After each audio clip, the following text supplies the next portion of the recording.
यार साथियों, मैं हूँ चिरंगी। आपका स्वागत करता हूँ मेरे YouTube चैनल चिरंगी क्लास में। साथियों, आज के इस वीडियो में हम गोंडवाना सेल समूह और दक्कन ट्रैप सेल समूह को पढ़ने वाले हैं। साथियों, इसके पिछले वाले वीडियो में हमने धारवाड़ सेल समूह, आर्कियन सेल समूह, कडप्पा सेल समूह, विंध्यन सेल समूह, प्री कैम्ब्रियन सेल समूह, लेटेराइट सेल समूह और एल्युवियम सेल समूह को पढ़ा हुआ है।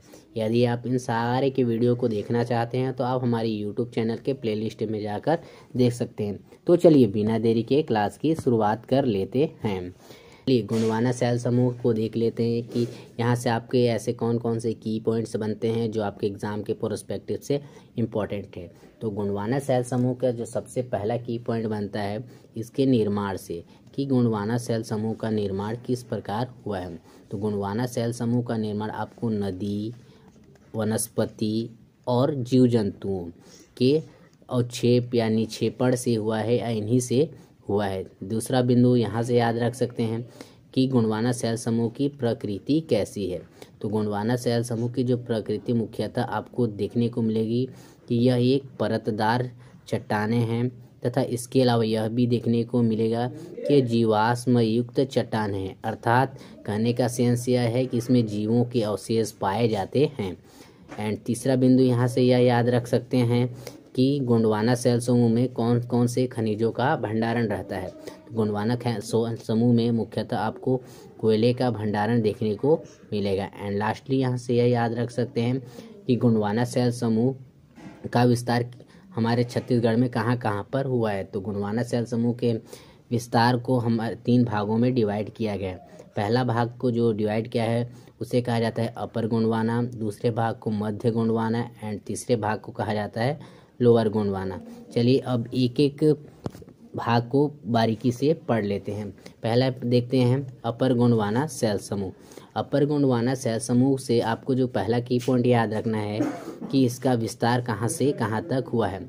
अपर गोंडवाना सेल समूह का विस्तार आपको बैकुंठपुर तहसील, फिर कोरिया तहसील, चिरमिरी, सूरजपुर, मनेन्द्र, इन सारे तहसीलों में गोंडवाना सेल समूह का विस्तार हुआ है। ठीक है।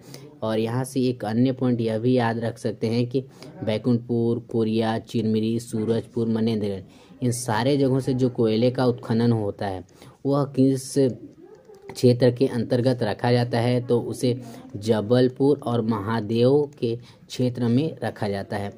तथा यहाँ से एक और लास्टली पॉइंट याद रख सकते हैं कि अपर गोंडवाना जो है लोअर गोंडवाना से किस प्रकार भिन्न है। तो भिन्न इस प्रकार है कि ये अपर गोंडवाना में जो कोयला पाया जाता है, तो यहाँ पर कोयले के साथ साथ आपको चूना पत्थर तथा वनस्पतियाँ भी साथ में पाई जाती हैं। चलिए देख लेते हैं अगला बिंदु जो है आपका मध्य गोंडवाना। मध्य गोंडवाना से आपको जो की पॉइंट याद रखना है कि मध्य गोंडवाना का विस्तार आपको हमारे छत्तीसगढ़ में देखने को नहीं मिलेगा। जो दूसरा की पॉइंट याद रखिएगा कि इसका विस्तार आपको महानदी और सोन नदी के पास देखने को मिलता है, जिससे मुख्यतः नाम परसोरा और दूसरा जो नाम है टिक्की के नाम दिया गया है। यही 2 पॉइंट याद रखिएगा मध्य गोंडवाना से। पहला कौन सा, परसोरा, और दूसरा जो की पॉइंट है वह कौन सा है, टिक्की के नाम से जाना जाता है। ठीक है। नेक्स्ट देख लेते हैं लोअर गोंडवाना के बारे में। लोअर गोंडवाना से की पॉइंट देखते हैं कि कौन कौन से आप याद कर सकते हैं। तो पहला बिंदु यहाँ से यह याद कर सकते हैं कि इसका विस्तार कहाँ से कहाँ तक हुआ है। तो लोअर गोंडवाना का विस्तार आपको मुख्यतः मनेन्द्रगढ़, बैकुंठपुर, सरगुजा, अंबिकापुर, कटघोरा, कोरबा, धर्मजयगढ़, खरसिया, रायगढ़ तहसीलों में हुआ है। ठीक है। और अगला यह याद रख सकते हैं कि लोअर गोंडवाना में जितने भी क्षेत्र आते हैं वहाँ पर जो कोयले का उत्खनन किया जाता है, यह कोयले का उत्खनन कौन से क्षेत्रों के द्वारा किया जाता है, तो यह आपको तलचर, बराकर और कामेठी सीरीज के द्वारा किया जाता है। एंड थर्डली यहाँ से यह याद रख सकते हैं कि लोअर गोंडवाना जो है अपर गोंडवाना से किस प्रकार भिन्न है। तो लोअर गोंडवाना अपर गोंडवाना से साथ इस प्रकार भिन्न है कि यहाँ पर जो कोयले का प्राप्ति होती है उसके साथ साथ आपको सफ़ेद बलुआ पत्थर और सेल ग्रेड भी साथ में पाए जाते हैं, इसलिए लोअर गोंडवाना अपर गोंडवाना से भिन्न है। साथियों अब देख लेते हैं दक्कन ट्रैप के बारे में कि दक्कन ट्रैप शैल समूह यह हमारे छत्तीसगढ़ में कहाँ कहाँ पाया जाता है, इसका विस्तार और इसका निर्माण, इसकी मिट्टियाँ इसमें कौन कौन सी पाई जाती है। तो सबसे पहले देखते हैं दक्कन ट्रैप शैल समूह के बारे में कि इसका निर्माण किस प्रकार से हुआ है। दक्कन ट्रैप शैल समूह के निर्माण की बात करें तो ज्वालामुखी उद्गार से हुआ है। ज्वालामुखी उद्गार से कहने का मतलब यह है कि जब ज्वालामुखी उद्गार हुआ था उस टाइम पे ज्वालामुखियों से लावा बाहर आने लगती है और इन्हीं लावा के ठंडे होने से दक्कन ट्रैप शैल समूह का निर्माण हुआ है। एंड दूसरा बिंदु यहाँ से यह याद रख सकते हैं कि इसका विस्तार कहाँ से कहाँ तक हुआ है। तो इसका विस्तार आपको मुख्यतः 2 जगहों पर देखने को मिलेगा। पहला जो क्षेत्र आता है आपको जशपुर सामरी पाट प्रदेश में देखने को मिलेगा, यानी जशपुर जिले में है ना पाट प्रदेश। और दूसरा जो कि आता है वह आपको मैकल पर्वत श्रेणी, जहाँ जहाँ तक मैकल पर्वत श्रेणी का विस्तार हुआ है वहाँ पर आपको दक्कन ट्रैप शैल समूह ही देखने को मिलेगा।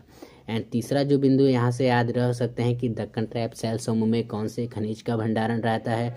तो यहाँ पर आपको मुख्यतः बॉक्साइट खनिज का भंडारण देखने को मिलेगा।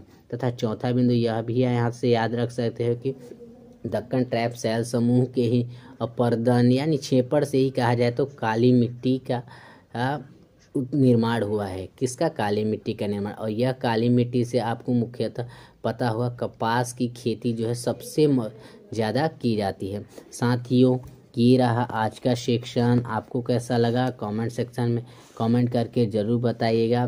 मिलते हैं नेक्स्ट वीडियो में, तब तक के लिए हमें दीजिए इजाज़त।